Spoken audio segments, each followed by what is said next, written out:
And one of the finalists joins us now, Boise State's Ashton Jeanty joins us on 365 Sports. Ashton went to Lone Star High School and also is a star player, both what he does as a running back, running the ball, but also rushing yards and receiving yards, joins us on 365 Sports. Ashton, thank you very much for your time. What does it mean to you to be a part of at least the group of finalists, to be a part of this award from one of the most famous names in Texas, the state of Texas, in college and pro football?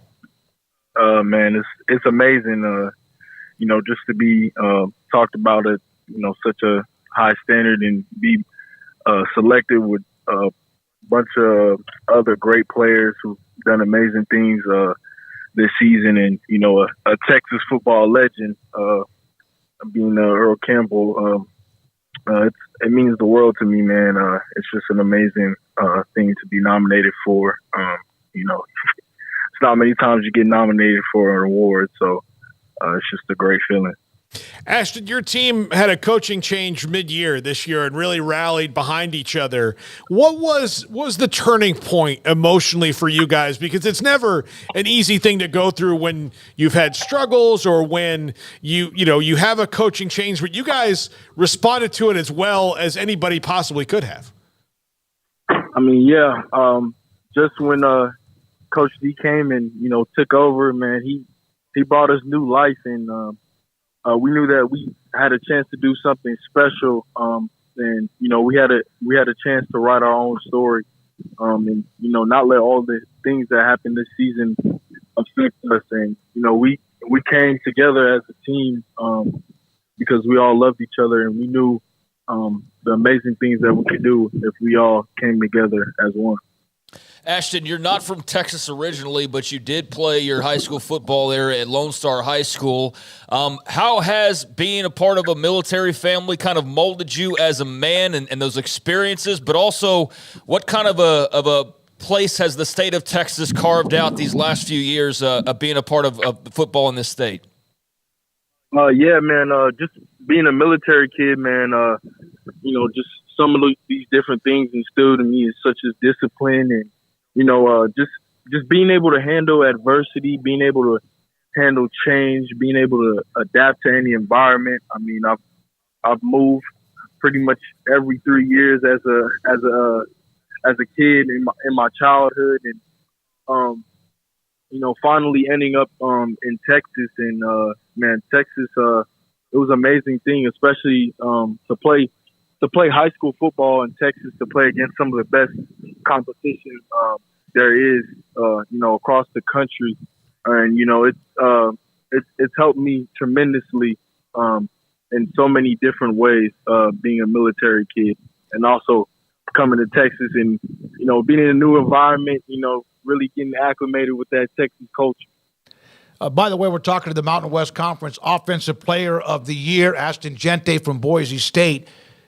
Being a part of that community of Frisco that used to be like one stoplight many years ago, but now there seems to be like its own district. How competitive is it between all of the various schools, Ashton, when it comes to Frisco? Man, super competitive. I mean, me playing in 5A, which is, 5A Division I, which is one of the best divisions,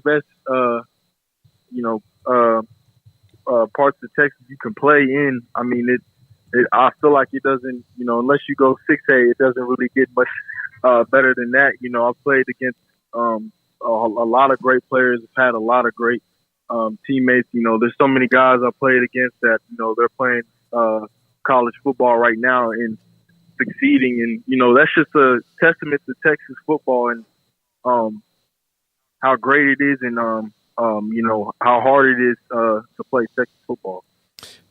What was it like? Excuse me. What was it like the first time that you set foot on the blue turf? Is it disorienting? Is it weird before you get used to it? Yeah, it's definitely different, man. Just being a Boise State player, man, like you got to have a different mindset when you step on to the blue. So hold on.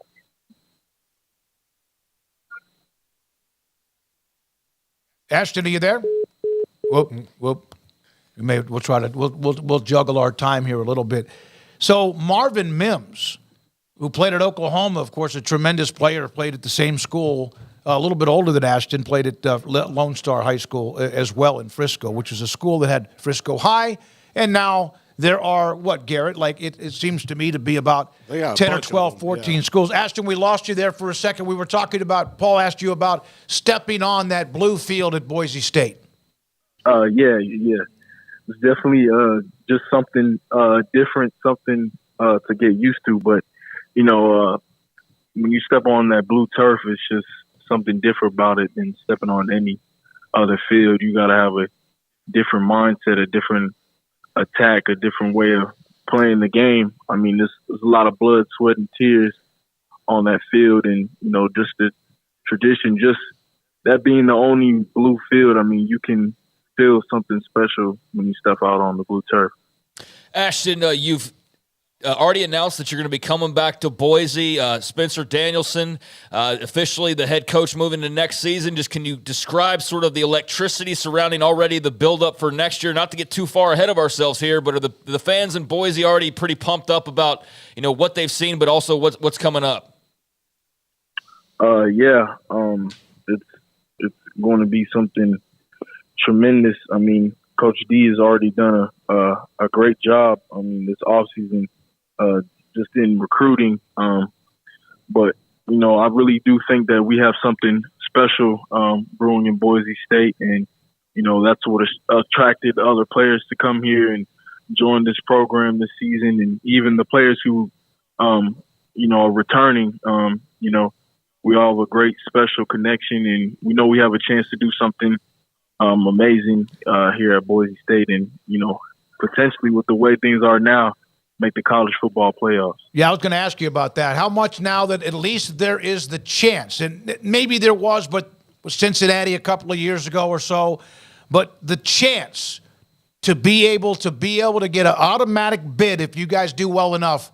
In fact, if you basically run the table, what does that mean to the program and group of 5 schools? It means a lot. I mean,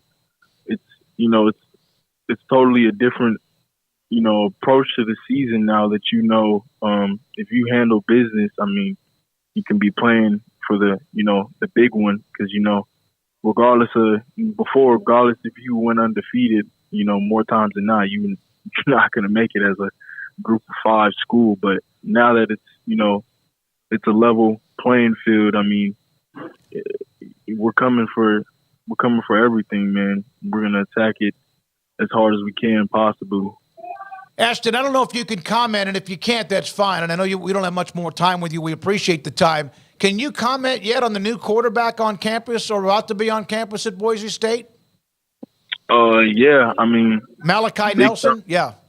Yes, sir. I mean, that was a big time pickup for us. I mean, he's a big time player. I mean, to be the number 1 player in your class, I mean, is a big deal. And I'm just glad that we were able to pick him up and, ready to go to work with him and, see what he can really do. And I have no doubt that he's going to help us, win championships here. I wanted to share something with you that you're now in the age where everyone has the internet all over the world. And when you were in Italy and they wanted to know more about football and what you did with the team in Italy against military schools, there was a time I played in Japan back in the day in the late 70s. And if you were a football player there, the chance was basically zero that anyone would ever get because you couldn't send the film, right? Unless it was the old tape. So that was pretty cool that Huddle was available. So that was really cool that they were able to see you. What was it like, the tradition of being a part of a same program that Marvin Mims came from? I mean, amazing. I mean, guys built that program up, before I even got there. I stepped into the culture. I had to learn the culture, and then having a guy like him, show us the way, show the path, and show what it means to, play high school football at Lone Star in Texas. I mean, and, just an amazing player, and, that's what everybody sees, but what everybody doesn't see is, how great of a guy he was, how great of a role model and example he was. not only to just us players at Lone Star, but just everybody around him. And there's plenty of players, great players that come through Lone Star, but I'm glad that I got to be there at the same time he was. Well, and you're one of them though that's now included in that pipeline. Do you think, despite wanting to go back to Boise State, and that's a great decision, did moving around all your life, like you said, every 3 or 4 years that military brats understand, did that come into play of also wanting to stay somewhere longer than just 2 or 3 years? I mean, yeah, a little bit, definitely, because all my life I hadn't really had the choice to stay anywhere. Being a kid, you got to follow wherever your parents go because you depend on them. But I think for me, definitely was something. The biggest part for me was just the legacy, the impact I could leave behind here at Boise State. Potentially staying here for another year or two, depending on the way things go. But I just couldn't pass upon that opportunity. Good luck tonight, Ashton. Congratulations on being a part of that. It's an incredible event. Thank you so much for your time. Tell Patrick Walsh we appreciate him too. All right. Thank you. Ashton Jeanty, Boise State running back, 1,300 plus yards rushing. Mentioned that yesterday, over almost 600 yards receiving. A dual threat, no doubt, at the running back position. Yeah, he averaged the most